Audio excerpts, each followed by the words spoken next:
the question a lot of people are asking: what is next for John Setterstrom? 22 years at Lucky Eagle Casino, Right. Which for many people would seem like a career. Are you ready to retire, or do you want to continue to work, to do something else, to stay in the industry that you've been part of for so long? Well, that's the question of all questions. Am I ready to retire? No. I was with many of the other folks in the 2008, 2009, that we took a huge hit, and being that I was in a role of a CEO, and according to the IRS, I was highly compensated, so there was testing for the 401k. Oh. So therefore, because of that, I wasn't able to get the amount of money into my 401k as I would have liked to get in. Yeah. So it wasn't until about 7 years ago that I was able to really start really investing heavily. So with that said,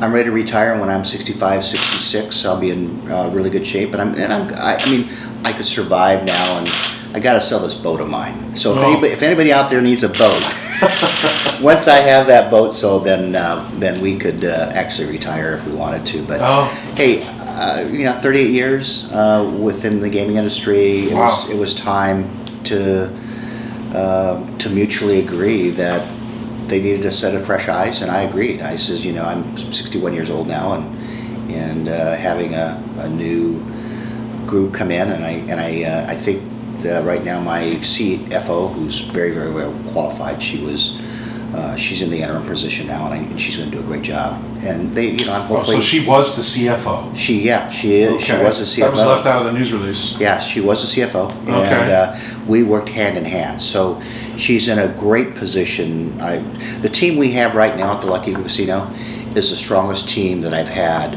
since I opened the doors, because of the changes and the people that I needed to put into place to bring us to the next level. So they're really in good shape right now. So I think they're going to hold together the team, and we'll see if another CEO comes in. But I'm hoping Lisa Miles gets the opportunity to now provide the leadership that she knows my style, she knows the culture we created, and I'm sure she'll carry that on. The game that I was a really student of was blackjack. I really, really studied the game, and I was the various casino managers had me teach classes of card counting and other things to some of the other supervisors, because I really took it serious, and I was always they always put me on the higher limit games, and people used to complain because they have to deal high limit games, they get paid the same, but for me it was just a drive that I really enjoyed that. And so explain that to me, high limit games. Well, in Baccarat, as a dealer, the biggest game that I dealt was Steve Wynn raised his limits to $25,000 a hand to compete with Binions across the street. So the biggest game that I can remember that I dealt was a gentleman came down and had 3 hands of $25,000 a hand. He doubled down. By the time the smoke cleared, he had $150,000 on the layout on one turn of the cards. Wow. So that would be a high-limit blackjack game. Baccarat is a different story. Steve Wynn would call in and say, "How are we doing?" I'd say, "We're losing $4 million," and then 30 minutes later, we'd be winning, $3 million, and because it was the big Asian play that came in and was betting hundreds of thousands of dollars. So Baccarat, that's the game that James Bond always played, or is that a separate game? No, that's the game that James Bond always played. That is the the shoe and dealing cards out of it? Right. Okay. So that was the highest, the lowest hold percentage of the casino. You don't have a more servitude attitude where you look highly of yourself and have big egos. I believe that's why there's been a lot of change. So what we've had at the Chehalis for so many years that has just been a business model that should be studied is that you have a government that's very stable, you have a management team that's very stable, and you have a regulatory environment that's very stable. And when you all work together and understand that it takes all three to be successful, that's what's kept us in. So I call it my missionary mindset or my servitude leadership that has served me well over the last 22 years, and because I really care about the people, and it's really the people that run your business. A lot of CEOs around the country just don't get it, but everything is interconnected in an industry. I don't know whether it's in finance or whether it's the busser that ultimately gets the plates out to the server, or the front or the what do you call it, the line to the server, and the server out to the Sure. plate. So every part of the business is. Where would you say tribal gaming is today? What are some of its challenges? I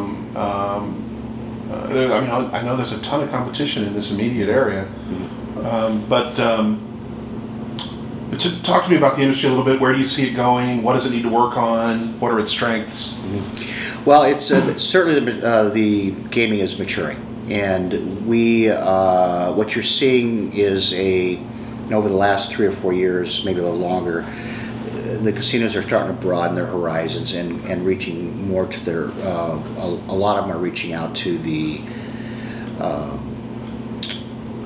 region instead of just their Olympia, Washington, or Lacey, or where Redwood is, and Little Creek, and so you see that the Chehalis have been very good because we've profited year over year, but you're seeing the market really tighten up, and with the expenses going up, we're not in a retail business where we can say, hey, bet $10 instead of $5, whereas retail can increase their prices. Right. So that's going to be a challenge down the road. With minimum wage going up and the casinos not being able to react, they're going to be very aggressive in trying to attract the high dollar, high wallet player, and so you're seeing that occur.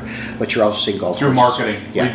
through golf courses being built. Your reinvestment is going to be higher to attract those players. You may be a very good player, and we're investing 25% of what we believe we're going to make on you. That might go up to 35%, and so that lessens the bottom line to the casino. So I see that coming. So we expanded the restaurant and built a event center. Turned made a buffet and then a event center, and then from there we added on. We built a hotel.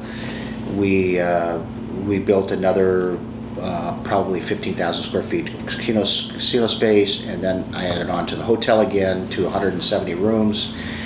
Then from that point on, we went into our major expansion where we totally have, which was the $45 million investment, where we built a parking garage. Parking was a challenge for us.